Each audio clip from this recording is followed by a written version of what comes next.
అబ్బాసారాక్సీని తర్వాత పెజెష్కెన్ లేకపోతే ఆయన ఇంకో స్పీకర్ పార్లమెంట్ ఆయన ముగ్గురు తీసేసి గాలిబాఫ్ని తీసేసి ఎవరు ఎవరున్నారు ఇంకా. ఇది కూడా అంతే. సో ఇప్పుడున్న పరిస్థితుల్లో Hamas is at the weakest point నా. వాళ్ళ బంకర్స్ అంతా డిస్ట్రాయ్ చేశారు ఇజ్రాయెల్. వాళ్ళ దగ్గర ఆయుధాలు లేవు. And Israeli army sitting in Gaza. Green line green line ఉంది ఒకటి బార్డర్ లాగా, ఇన్ఫార్మల్ ఇజ్రాయెల్ బార్డర్. ఇజ్రాయెల్ అంటున్నారు వీళ్ళకి ఇంకా ఛాన్స్ ఇస్తే ఇంకొక October 7 చేస్తారు వీళ్ళ కొడుకులు, వీళ్ళు నమ్మలేము. ప్రాబ్లం ఏంటంటే గాజాలో మీరు ఒక టెర్రరిస్ట్ని ఒక సివిలియన్ని ఐడెంటిఫై చేయడం చాలా కష్టం. ఇద్దరు ఒకటేలాగా ఉంటారు. ఎక్కడ ఆయుధాలు పెట్టే మీకు తెలియదు. ఇంకోటి వీళ్ళ హాస్పిటల్స్, వీళ్ళ దగ్గర మంచి హెల్త్ కేర్ సిస్టమ్ ఉండే ముందు అమెరికన్ హాస్పిటల్, జార్డేనియన్ హాస్పిటల్, చాలా హాస్పిటల్స్ ఉండేవాళ్ళు దగ్గర.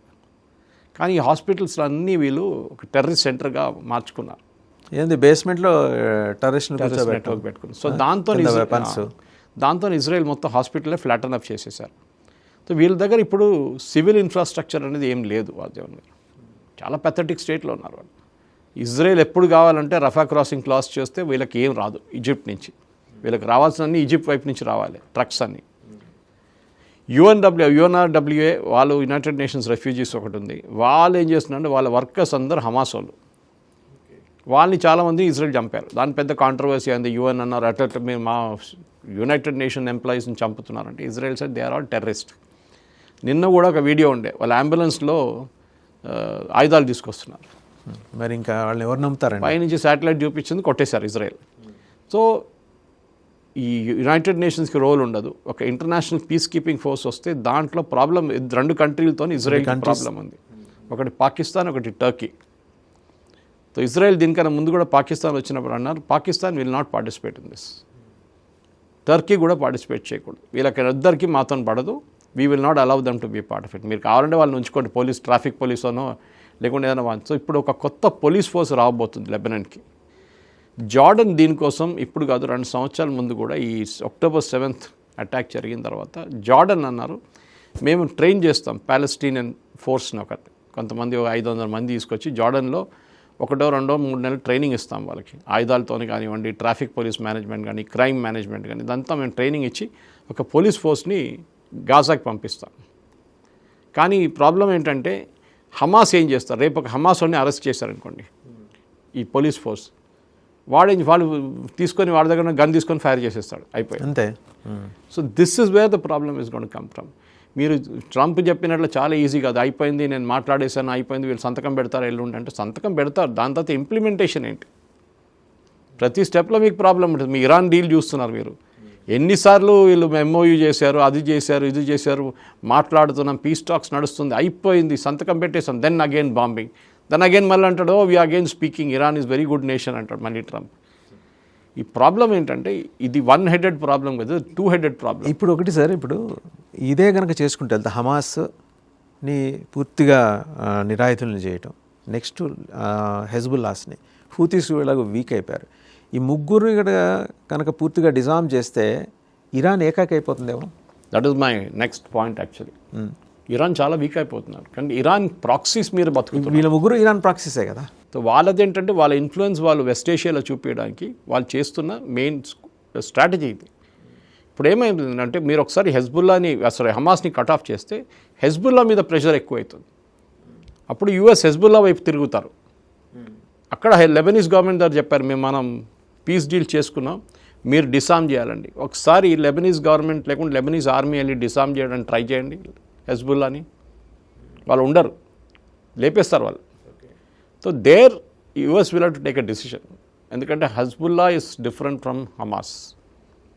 హమాస్ కన్నా ఒక 500% ఏం చెప్తారు స్ట్రాంగర్ ఉండొచ్చు, ఇంటెన్సిటీ ఎక్కువ ఉన్నవాళ్ళు, వాళ్ళ దగ్గర ఆయుధాలు ఉన్నాయి, ట్రైనింగ్ ఉంది, వెరీ వెల్ ట్రైన్ ఇంకా ఉందండి, ఇంకా ఉంది. సో వీళ్ళు ఎంత చేసినా కానీ హెజ్బుల్లా స్టిల్ హెజ్బుల్లా అడ్వాంటేజ్ ఏంటంటే వాసుదేవన్ గారు, వాళ్ళకు లెబనీస్ పార్లమెంట్లో వాళ్ళ 14 నుంచి 16 మంది ఎంపీలు ఉన్నారు. Lebanon is a democratic country, ఈ టెర్రరిస్ట్ ఉన్నా కానీ. అవునవును. వాళ్ళకు ఒక పొలిటికల్ వింగ్ ఉంది, ఒక మిలిటరీ వింగ్ ఉంది. బహుశా రేపు గాజాలో and entire area around Gaza, Khan Younis కానీ మిగతా ఏరియాస్ అన్ని కలెక్ట్ చేసుకుంటే ఒక గవర్నమెంట్ ఫామ్ చేయాలంటే ఎలక్షన్ నడవాలి. ఇప్పుడున్న పరిస్థితుల్లో పాలెస్టీనియన్ అథారిటీకి డిపాజిట్ కూడా రాదు. ఓకే, హమాస్ గెలుస్తారు. Hamas will start ruling Gaza again. కానీ అక్కడ జరుగుతున్నట్ల మీరు ఒక మిలిటరీ వింగ్ని పెట్టుకుంటే యూఎస్ అంగీకరించరు. మీరు ఎలక్షన్ గెలవండి, మీరు గవర్నమెంట్ నడిపియండి, అంత ఓకే. 5 years ఫ్రమ్ నో, 4 సంవత్సరాల తర్వాత ఈ సీన్ చెప్తున్నాను, ఇప్పుడు కాదు. మీరు ఆ టైంలో చేసినప్పుడు డెఫినెట్గా ఆ టైంలో అంగీకరిస్తారు US. Yes, okay fine. Israel కూడా అంటారు గవర్నమెంట్ ఉండి. కానీ ఏ రోజు మీరు ఆయుధాలు పట్టుకుంటారో ఆ రోజు సిట్యువేషన్ తిరిగి రివైండ్ అయిపోతుంది. ఇది ఇజ్రాయెల్కి ఉన్న భయం, ఇది యూఎస్ కూడా ఉన్న భయం అనమాట. హమాస్లో ఉన్న లీడర్షిప్ని మీరు తీసేశారు, కానీ వాళ్ళ ఫుట్ సోల్జర్స్ ఉన్నారు, ఇంకా గ్రౌండ్ లెవెల్లో పోరాటం చేస్తున్నవారు. ఇప్పుడు కూడా హమాస్ సీనియర్ లీడర్షిప్, మీరు ఖలీల్ ఎక్కడున్నారో తెలియదు ఇప్పుడు అని, హమాస్ సీనియర్ లీడర్షిప్ అందరు ఖతార్లో ఉన్నారు. Qatar is head quarters for all terrorist forces. Okay, వాళ్ళ దగ్గర ముస్లిం బ్రదర్హుడ్ ఉన్నారు, ఐసిస్ ఉన్నారు, అల్ ఖైదా ఉన్నారు అండ్ హమాస్. హెజ్బుల్లా ఒక్కటే ప్రెజెన్స్ లేదు. హెజ్బుల్లా వాళ్ళు ఇరాన్తో డైరెక్ట్ రిలేషన్షిప్ మెయింటైన్, ఐకమత్యంగా ఉంటారు అక్కడ వీళ్ళందరూ. సో ఇది మనం అర్థం చేస్తూ ఇప్పుడున్న పరిస్థితుల్లో ప్రెసిడెంట్ ట్రంప్ అనౌన్స్మెంట్ అయితే చేశారు, కానీ devil is in the details అంటారు ఇంగ్లీష్లో, దీన్ని ఇంప్లిమెంట్ చేయడంలో.